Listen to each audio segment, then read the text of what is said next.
Accountability, boy. I was talking to Beth earlier today, and we were figuring out how long we've been teaching accountability, and it's close to 15 years. And the same tool is necessary to get anywhere in life. Because if you're going to go somewhere or you're going to build something, for the most part, you can't do it by yourself. It takes being held accountable and having a team that you hold accountable. So I'm going to speak the definition of accountability now, and I want you all, if you can, write it down. So the definition of accountability is being responsible for doing what you say you are going to do by when you say you're going to do it. So being responsible for doing what you say you are going to do by when you say you're going to do it. Accountability starts with you, or accountability for me starts with me. In order to get to where you want to be, you must allow others to hold you accountable, because what's next is so big you can't get there by yourself. I've said it, a million times. If you could get to where you want to be by yourself, you would be there already. And if you really think about it, that's really true. Okay? So in order to get to where you want to be, you must allow others to hold you accountable.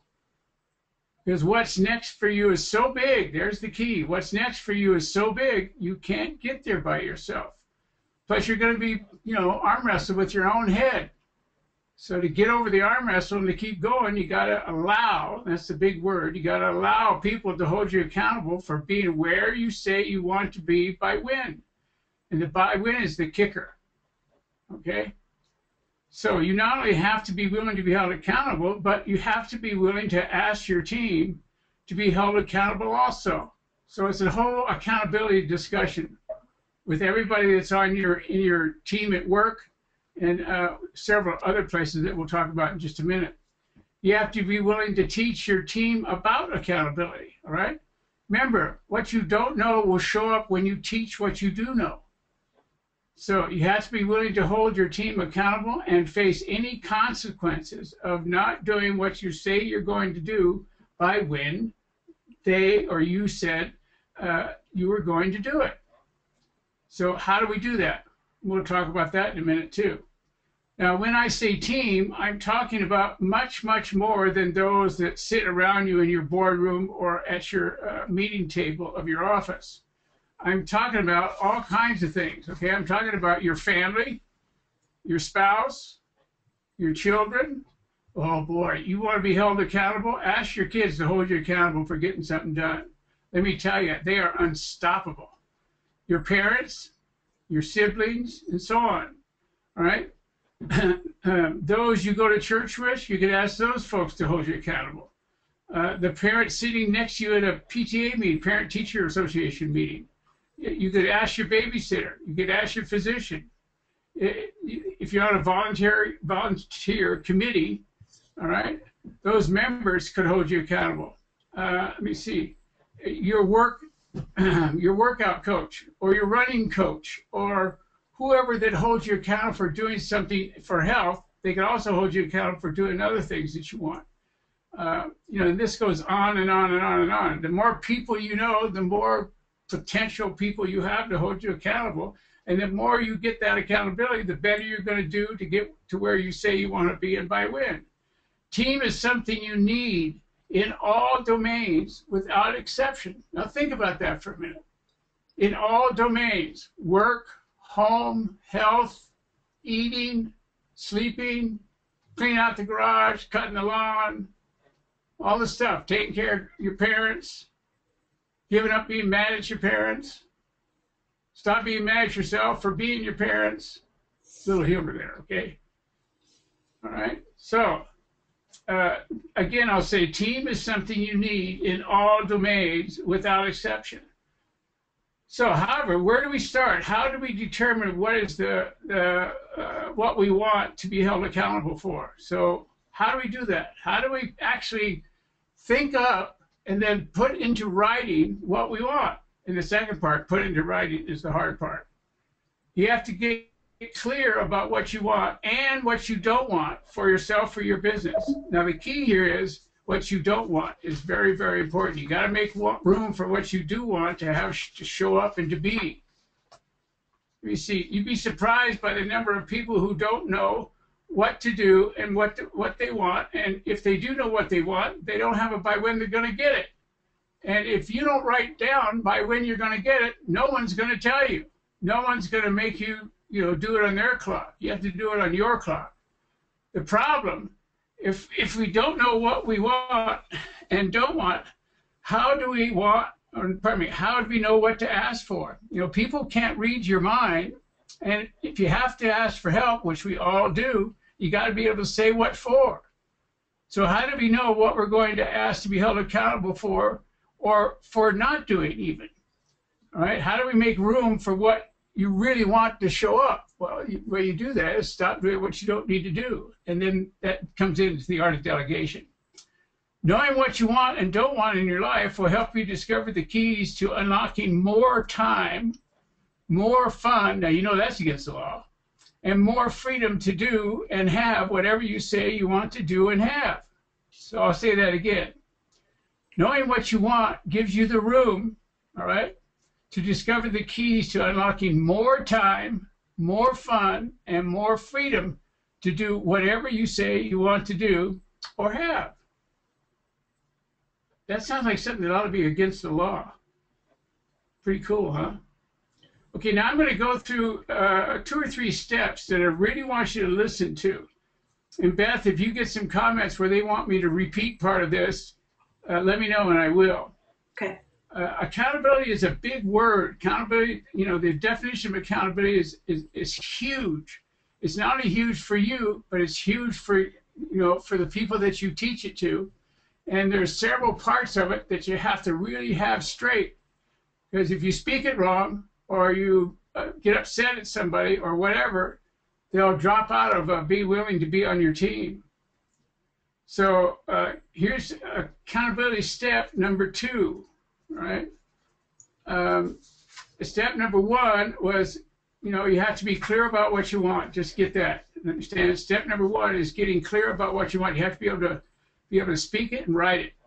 All right. Accountability step number 2 is you have to be able to articulate your goals for your future and move on to writing the plan for what you really want to have and by when you want to have it. Now, this is the hard part. For years, I've been a coach. I think it's going on 33 years now. And for the last 25 years, I've asked for a pretty stiff deposit, non-refundable deposit. And that's what it took to get people to write down what they say they wanted. For some reason, human beings have this thing in their head that if they actually write down what they want, they're going to get attacked by the worst plague in the world. They resist writing down what they want. And if you don't write down what you want, there's no way to make room in your head to figure out how to get it. You have to get as much stuff out of your head as possible so your head can create, not store data, okay? I mean, you'll still remember what to do, what not to do with your kids and your wife and your pastor and your, grandpa and grandpa. You'll still remember, respect and all that other stuff. But you want room in your head to create what you say and have written that you want and by when you want it.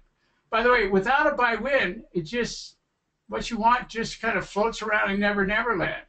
You have to have a by when. You have to have the push that forces you to write it down and forces you to be able to articulate what it is and ask for help to get it. It's called accountability. So ask yourself, and these are 1, 2, 3, 4, maybe 5 things, all right, that you need to ask yourself. And there's more that you can add to this. What do I want in terms of my career, my profession, the business I own, or the business I'm working at? What do I want in terms of my physical fitness? What do I want in terms of my personal finances? What do I want in terms of my education or my personal growth?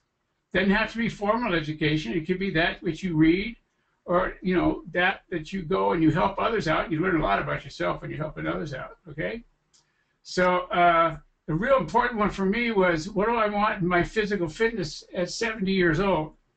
I want to be able to do what I could do at 20. So I got as far back as to 50. What I did when I was 50, I can still do at 70, except you got to take a nap every once in a while. What do I want in terms of my personal finances? For me, I want to be able to retire or work half time and really enjoy living in Montana up in the trees, looking out at the Bridgers, which is a mountain range, and fishing all kinds of streams and just hanging out with my wife.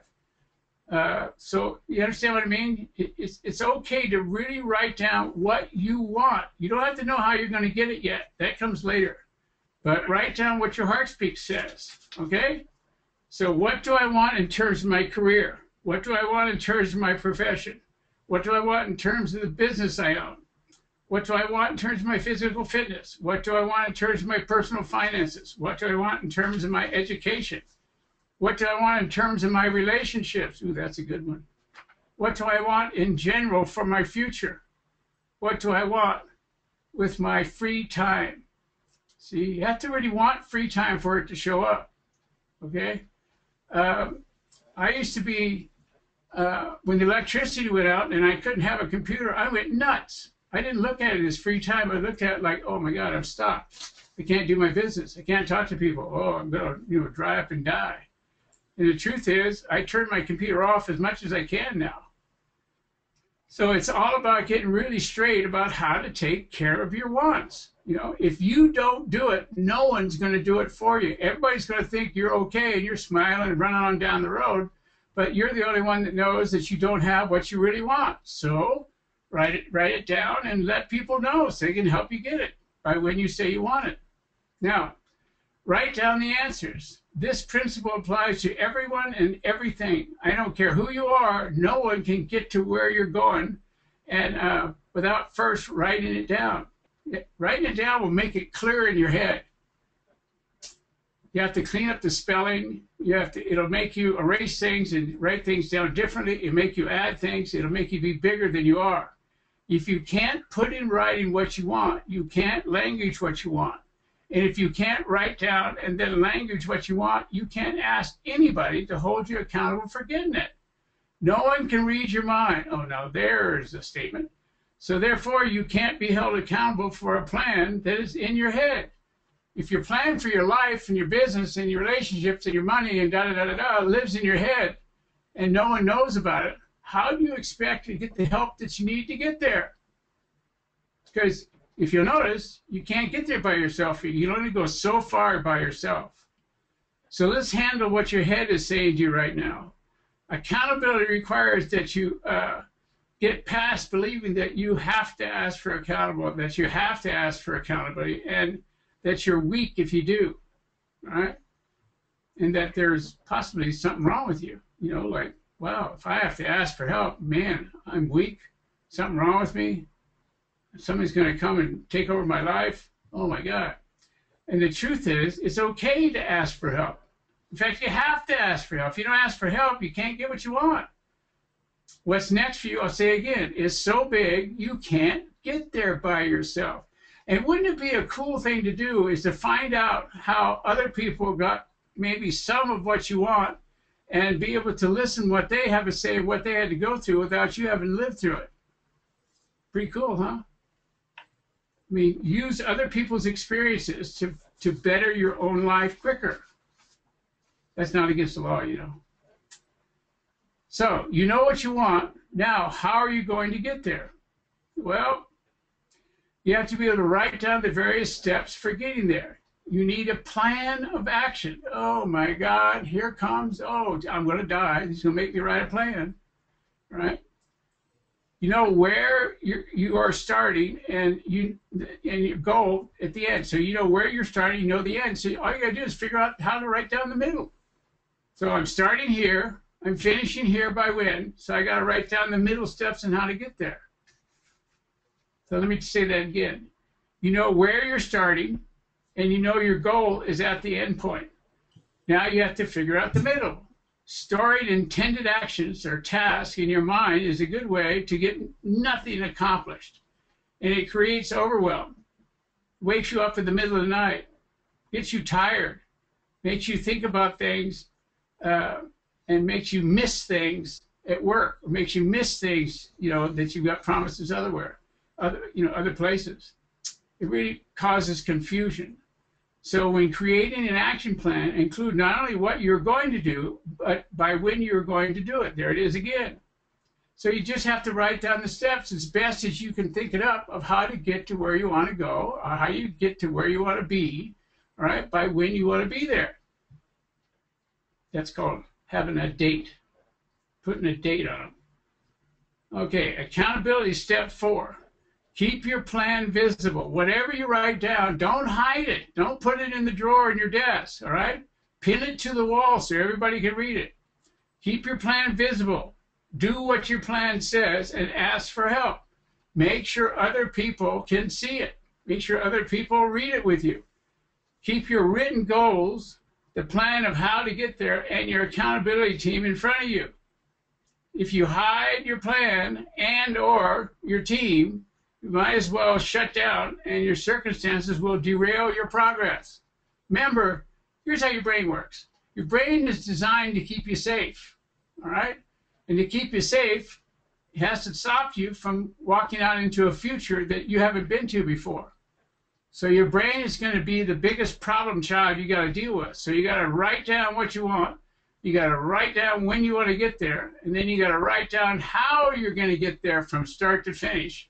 And then you need a team to hold you accountable that understands what you want. The way you do that is you give them a copy of your plan. I mean, duh, good idea, huh? All right, you're really going to have to fight with your head to get what you want, because your head's designed to stop you, and boy, it does a good job. So writing it all down in a plan with accountability for doing what you say you're going to do is the best weapon for you to have. It's the best way to notice when your head's trying to stop you. And the head stops you like, you don't have time to do this, all right? Or you can do this later, don't worry about it, you'll get to it. That's what your head does. It tries to derail us from getting what we say we want or getting to where we want to be, all right? So now that you know what it takes to make accountability a part of how you choose to operate, how do you get your team to buy into their need for accountability? How do you get your team to understand what you understand? You have to create a culture of accountability amongst you and your team, right? So you have to be honest with yourself and honest with your team. And you have to teach everything I'm teaching you today to your team, right? In order to have a team that embraces accountability, and by the way, it's scary. Being held accountable or being, having an agreement to be held accountable, it's like, oh my God, I'm going to die today. If I didn't do what I promised I was going to do, that's it. Life is over. All right? So in order to have a team that embraces accountability, you have to be an example of accountability. You can't ask your team to do or be something you're not doing or being. So you have to lead by example. Write this down. Lead by example, being accountable to yourself, your plan, and your team. You must, absolutely big words, you must do what you say you're going to do by when you say you're going to do it. And it's that simple. All right? So it's beyond having a life plan, it's having a business plan, having a physical fitness plan. Have them all written down, and then do what they say, and ask your team to hold you accountable. When you're hiding behind your desk, make it okay for your team to come and drag you out behind your desk and have you get out there and do the run or lift the weights or do whatever you're supposed to do. By the way, when you've got a plan, you get excited. When you got a plan, you always have something to say. And when you have a plan, you always have something to ask for. It's called being alive. Okay? Being alive. Now that's a heck of an idea, don't you think? Having passion, having energy. Just that alone will draw people to you. Okay? Ask your team members for permission to hold them accountable for following the plan and achieving those tasks they are responsible for. Be clear not only verbally, but in writing as well about what you want them to do and by when. So you might want to cut your plan up into little chunks. Business plan, daily plan, what needs to be done on what, jobs, so on and so forth. And make sure you communicate fully. Make sure who you're speaking to understands what you said with by whens attached. Make sure. All right? Without that, you don't have anything. All right? Don't assume anyone or anything. Actions based upon assumptions, no matter how well-intentioned someone is, can lead to a disaster. That's what I mean. whatever you speak to anybody, team, wife, kids, whatever, grocery store clerk, make sure that you speak in a way that they hear you. Accountability is key to your success, and without it, getting to where you want to be is extremely difficult. You know, I'd say almost impossible. Because usually what we want is, it's like fairy tale land. We write down dreams. So what I want you to understand is you can have your dreams. You really can have your dreams. You just can't get there by yourself. So accountability is key to your success. And without it, getting to where you want to be is very, very, very difficult. All right? So it's important to note, holding people accountable for doing what they say they're going to do is easy when they're doing what they say they're going to do. That's funny. All right? But what about those times when things aren't going so well? You know, how do we talk to people that have said it was okay to be held accountable, and they've said they're going to be doing A, B, C, D, and by when, and they don't do it? So now I'm going to give you a way to hold people accountable, or at least how to talk to people that aren't doing what they said they're going to do without losing them, without turning them off, without having them say, I don't want to be a part of your team anymore. Okay? So here's step number one for talking to somebody that isn't being their word. Is number one, and this is key, you have to ask permission to have a straight talk with them. Ask permission to shoot straight with them, all right? And without making them wrong, there's the key. Find out why they did what they did when they said they were going to do, and find out why the by-wins didn't work. Let them say what got in their way of being their word. Now, here's the key. Here's the reason for that one, all right? You've got to get the person you're talking to clear. You have to get them past where they're silently making up defense conversations. You have to let them speak until they have nothing else to say before you talk to them. So always ask them why they missed on where they gave their word. And then don't interrupt them. Let them talk until they're finished. All right, next, you got to make sure they clearly understand what not being their word cost the team, cost the company, or cost the family, cost the progress of the job, or how about this, the image of the brand. That's a big one. Again, allow them the opportunity to say what they need to say so they can learn and grow and be responsible for being their word in the future. All right, so you notice in those two things, asking permission to shoot straight, all right, and then asking them to tell, you know, why they are where they are regarding the promise, all right, and then make sure they clearly understand why you're having a talk with them. I mean, it's not because you don't have anything else to do, all right? Now, the third thing is reestablish permission to shoot straight to them. Then communicate your experience and any consequences if they should not keep their word in the future, all right? Now, here's the key, is you don't ever want to beat them up. You don't ever want to have this talk with them in front of anybody else. Don't ever do that. Don't ever have this kind of a discussion with somebody in front of their coworkers or at a round table or whatever. Always bring them into your office and always talk to them, just you and them. And you always want to, the best way to teach what you're talking about is say to them, you know, back when I had an experience where I promised I would do something and I couldn't get it done, and it caused a lot of problems. You know, my work wasn't done, so other people couldn't do their work, and then other people couldn't do their work, and it was just a big mess. And really what the truth was is I couldn't do what I promised I could do by myself, and I didn't ask for any help, and I didn't come back to the person I promised it to and say I can't do it so he could rearrange things. I just quietly did as best I could, and that's the way it worked out. So, and I got in a lot of trouble for it. So give them an example. Don't just point your finger and thump them on their chest. Give them an example that you've done the same thing. Let them know that what you're teaching them, you've had to grow through and learn. And then get for them what their commitment is to be their word. So you have to befriend them. You can't yell at them. Don't make them wrong. Make sure they understand what the request was. Make sure they understand what not doing the request, what it did to the company or the family or the church or whatever. And then make sure they understand that, you know, you don't want to kill them off. You just want them to be clear about what it costs, okay? And then last but not least, you have to ask them, would they be willing to commit to doing the job again, and this time getting it done? And then based on their answer, you have to remember that as a leader, this is a tough one now. You have to forgive on your feet and move on to what's next. The biggest problem I've had with leaders is when, you know, one of the coworkers is just having a hard time with accountability. And after 2 or 3 times of not doing what he said he was going to do, and then he finally does what he says he's going to do, he finally learned and finally got it, the leader still remembers him in the times when he didn't. So you have to be able to forgive on your feet. You have to be able to keep on going and get on to what's next. Don't just be right about who somebody is. I can remember a time when I was doing a talk, there was probably, I don't know, 600 or 700 people in the room. And right in the middle of the room, there was a guy there that was kept talking, raised his hand, and so on. And he wanted to make me wrong and do all kinds of stuff. And I didn't want to get in a fight with him and lose everybody in the room. So I had to let him know, you know, that what he was talking about, you know, be best talked about privately. And I'd be glad to talk to him about it after the lecture.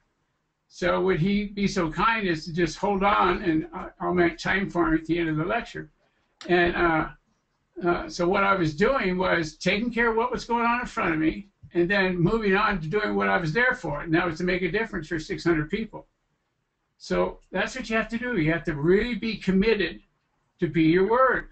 Just like this young man that wasn't his word, he has to get back to being your word, all right? See, most of the time, being your word doesn't show up except for when you don't be your word. The rest of the time, it's not even thought of. And you have to remember that's how people think. So another thing, there is no past eraser. There is no past eraser. So when you or your team are out in the world shaking things up, mistakes are going to happen. All right?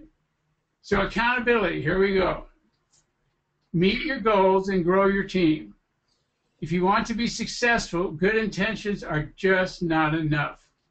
You need commitment coupled with a plan of action and accountability in yourself and your team in order to get what you say you want by when you say you want it.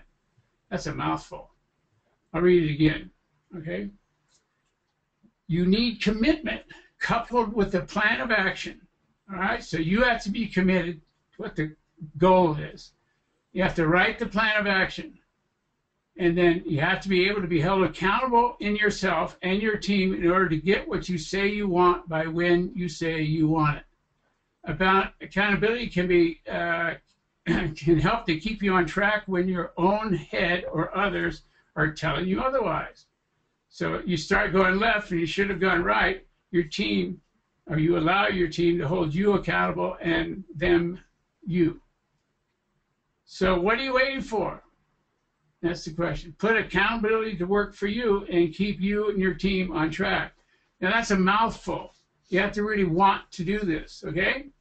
And you wouldn't be on this webinar today if you weren't going to stand out somewhere in your life. You're looking for how to use accountability in your life, either personally or how you can use accountability to make your teams work better and easier and get things done in less time. And all those things can happen. So accountability, accountability, accountability. Write the word accountability down on a 3x5 card, a bright colored 3x5 card, and put it up on your wall in the office. Get people talking about accountability. Okay, ladies and gentlemen, if you have questions, now's the time.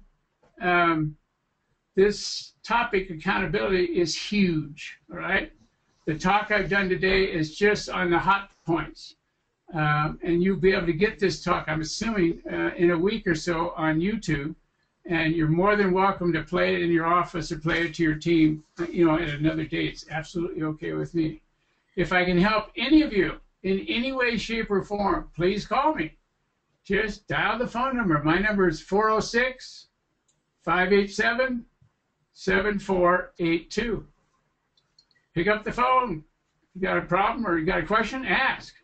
Okay, take care all. So, if anybody has any questions for Clay, If you'd like to type them into that question box in the chat, please do that now, and we can get those answered. Clay, you're still there, yeah? Yeah. Okay. I do have what I have had a couple of questions come in during the talk, so I'll give you those while others are typing in. Okay. What do you do with a mostly productive team member who resists accountability? Well, you have to make sure he understands that's what he's doing. See, a lot of people resist accountability and they don't even know they're doing it. So you have to get them straight about who they're being, okay? Then you have to teach them about, if they wanted to play the game of accountability, what the payoff is and what they could have instead of what they've got. And you have to put it to them in a way that it's a payoff for them to understand the tools of accountability and how much new vision it gave you. You can see things after you've got accountability on your team that before you could never see. So it's really cool. I've never taught accountability to a group of people where they, at the end of it, they said, we don't need it, see ya. Okay? Yes. Here, let me get you your next one. How do you set accountability when you can't get leadership to promote accountability? So you're the person working. Yeah. Yeah, you're the staff, right? Yes. And you're saying that there's no accountability in the leadership body. Correct. There's got to be somebody you can talk to about accountability, and respectfully, when will this talk be out on YouTube? It should be out by Monday, Tuesday at the very, very latest. Okay, I would invite as many people as you can to listen to the YouTube presentation on accountability. And if you'd like some notes or whatever, just email Beth and we'll send you some notes and some of the stuff we've gathered over the years on accountability. But you have to plant the seed and let the tree grow. You have to plant the seed and let the tree grow. It's going to be really frustrating because you're starting out frustrated. So you have to give up the frustration, forgive people, stop making them wrong, and start being who you need to be to have them be interested. It just means that they've got their head in the trance, work, and they're not really looking at the people. And unless you look at the people that is doing the work and make sure that they're being attended to, and that, let them know that the executive branch really cares about them, the work's going to start slowing down. And what you'll find is a lot of injuries will show up. Okay. The next thing we have is somebody asked for the 4 items of accountability again, the steps 1 through 4, and I have them just right here in a row if you'd like me to read them. Yeah, please do. Step 1 is you have to get clear about what you want and don't want for yourself and your business. Step 2 is to articulate your goals for your future and move on to writing the plan for what you really want to have and by when you want to have it. Step 3 is you have to write down the various steps for getting to your goals. So you have your starting point, you know where you want to go, and you have to fill in the center with your actions you're going to take to reach that goal. And accountability step 4 is keep your plan visible, do what your plan says, and ask for help. Yeah, see, step 1 and 2, if you merge together, it's getting to the place where you think about and decide that you want certain things, and then you write it down to see if it makes sense. And once you've written it down and you buy into what it says, then what you do is you realize that that's the start point. What you've written down is the start point. Then you put the by when dates, which makes the end point. So really the simple thing to do is, how am I going to get from what I've got written down to actually having it by the dates I wrote down? And those are steps that lead into actions, to the moves you make, so that you can be what you've written down, or have what you've written down. Don't make it hard. Just keep making it easy, and keep it. If you keep it visible all the time, everywhere, All right, put it on your refrigerator at home. Put it in your wallet. Put it everywhere where you spend time. Show your wife. Show your kids. Have your kids hold you accountable. You're going to be in big trouble when that happens because they really do it. Okay, go ahead, Beth. What do you do when someone who's asked for you to hold them accountable gets mad when you do? Well, that's a good. All they're saying to you is, I'm hooked. My head's got me in a place where I can't hear you, so I'm going to make you wrong. And so what I do is I just ask the person if they're upset, when do they think they're not going to be upset? And do they remember that you've asked me to hold you accountable? So that's what I'm doing. So if you don't want the accountability, let me know. And then walk away from them. And don't think about it and come back to you. So a lot of people, there are people in the world that you have to understand this. Not everybody gets to where they want to be.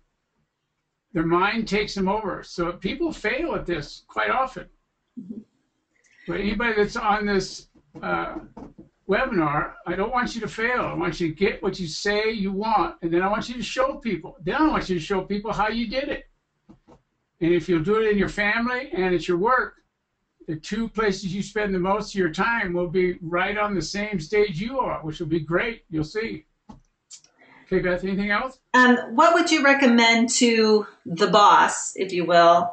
Who do they ask for accountability? And this person's kind of explaining, as the boss, as the owner, they don't know who to go to at work. Who do they ask to hold them accountable when there's things on their plate that they're not even sure other people should know about? Do you mean that there's nobody above them that they report to? Yes, that's what I'm getting. Well, you either ask your attorney, someone you exercise with, someone in your church, a coach that you know of, or quite frankly, that's where a lot of my clients come from, is they have rather large aspirations and they want to be held accountable, but they're, for one reason or another, don't want to be held accountable by anybody in their company. So they ask to be coached by me. That's what they do. Okay. And then one thing that I thought maybe we should talk about is, having and organizing our goals and having the actions we're going to take to our goals. It really is, it's an action plan. It's a task list, really. And how would you recommend people organize their action plan so that it's not just another to-do list? Because as you know, we all have 1,000 lists of things to do. Suggestions for being. Yeah, you use your by-when date. You break your plan into weeks. No, you break your plan into months, then weeks, then days, then hours. And you make it so each step along the way gets done based on the clock. Mm-hmm. It's really simple. And if you don't, if you don't make one of the steps, don't beat yourself up. Change the time that it's supposed to be done. Mm-hmm. Because other ones will go faster than you think. But there has to be solid accountability. There has to be tracking. And you have to do what it says. Mm-hmm. And most of the time, you won't like it very much. I know every time I've had to grow and I've had to be held accountable, I never have time for it. Mm-hmm. And then I have to do it. Well, and one of the things that I would recommend people do inside of this way of being, that being accountability, is to keep organized and not allow the list to weigh on you so much, is to review your list of things to do for the next day before you ever leave the office in the evening. Take a look so you're organized and you have it kind of thought out so you can go home free and clear, enjoy your evening, so you're not worried about what you don't know about the next day because it's already in a plan there. Did I make sense? Yeah, and another way to do it is take that plan that you write down and devise for the next day and take it home and put it on the refrigerator. Mm-hmm. And it's like, okay, I'm done. I know what I got to do. Mm-hmm. Don't make it hard. Let people hold you accountable. And getting back to that one question about what happens if somebody says, no, I don't want to be held accountable. The fun thing about accountability is if they say no to you, you have to find a way to get to them some other way. So it becomes a really great challenge. And you got to have fun figuring out how you can get somebody to be or do what they said. Mm-hmm. Well, and I think that the other thing too, while accountability is a serious topic and it's something we all clearly need, to remember to have fun with it. Yeah, I mean, that's one of the reasons why I have the large retainer at the beginning is because I want them to know if they don't do what they say they're going to do, it's going to cost. And I had to keep raising the amount of the retainer until it was enough money to make them do it. Then they always did it. And then, I use up the retainer, on the billings, per week or per month or whatever. So by the end of the coaching with them, they've got what they said they wanted, and the retainer's used up. So, I don't really need to have leverage over them at that point. Mm-hmm. It's all a bit of a game, And how we really play with our heads. What we're talking about. Yeah, that's really what we're talking about is giving up and having leverage over you to be mechanically held by another. Mm-hmm. And we've lived our lives for not letting that happen. And now we got to let it happen. So, oh, God, your brain's going to make up all kinds of reasons why you're going to die for sure. Got to get over it. Okay, Beth, anything else? You know what? I think that is the last question and item that we have. Before we sign off, I just want to remind everybody to watch for an email from me. That email will contain a link to this recording. That will be to you no later than Tuesday. My goal is to actually have it to you much earlier than that. And you can share that with whomever you want and need to share it with to help grow your team. And I just want to say for myself, thank you for being here. And also be watching for information on the next webinar. Okay, and I want to ask these folks, are you still there? Yes, still here. Okay, I want to ask these folks if they have a topic that they would like us to discuss, send it in to us. We'd like to know. I don't think there's a topic you could give me that I couldn't make up a talk around. So let me know what you want. That's where accountability came from. All right? Absolutely. Take care, y'all. Send us an email. Let us know. Thanks, everybody.